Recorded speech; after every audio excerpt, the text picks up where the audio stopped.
সকাল থেকে বৃষ্টিতে চট্টগ্রাম নগরের বিভিন্ন এলাকায় সৃষ্টি হয়েছে জলাবদ্ধতা। সবশেষ খবর জানাতে এই মুহূর্তে নগরের কাতালগঞ্জে আছেন রিপোর্টার পার্থ প্রতিম বিশ্বাস, যাচ্ছে তার কাছে।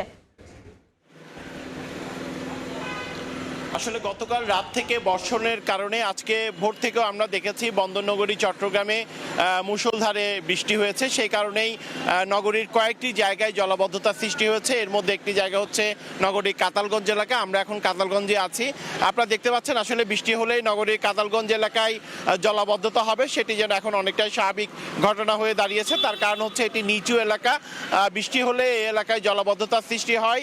এছাড়া নগরীর যে আগ্রাবাদ এলাকা রয়েছে সেখানেও কয়েকটি জায়গায় আসলে পানি আছে। তবে মূল যে বিষয়টি আমরা দেখছি, 1 ঘন্টা ধরে বৃষ্টি নেই। সেই বৃষ্টি না থাকার কারণে পানি নামতে শুরু করেছে। আসলে জলাবদ্ধতা নিরসন প্রকল্পের আওতায় আমরা দেখেছি কাজ চলছে। সেক্ষেত্রে এই যে কাতালগঞ্জ এলাকা, পাঁচলাইশ এলাকা, এই এলাকার আশেপাশে যে হিজড়া খাল রয়েছে, সেই হিজড়া খালের কাজ 70 থেকে 80% শেষ হয়েছে।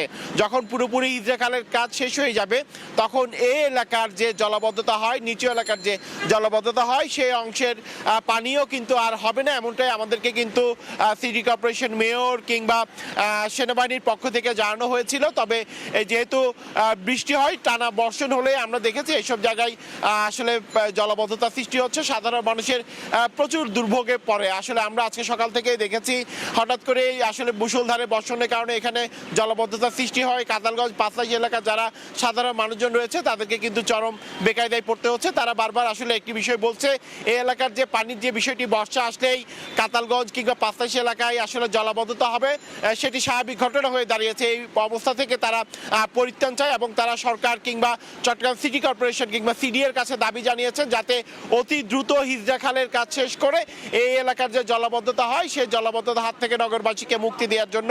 তবে যে বিষয়টি আমরা দেখছি, আসলে বৃষ্টি কমার সাথে সাথেই কিন্তু আসলে পানি নামতেও শুরু করে।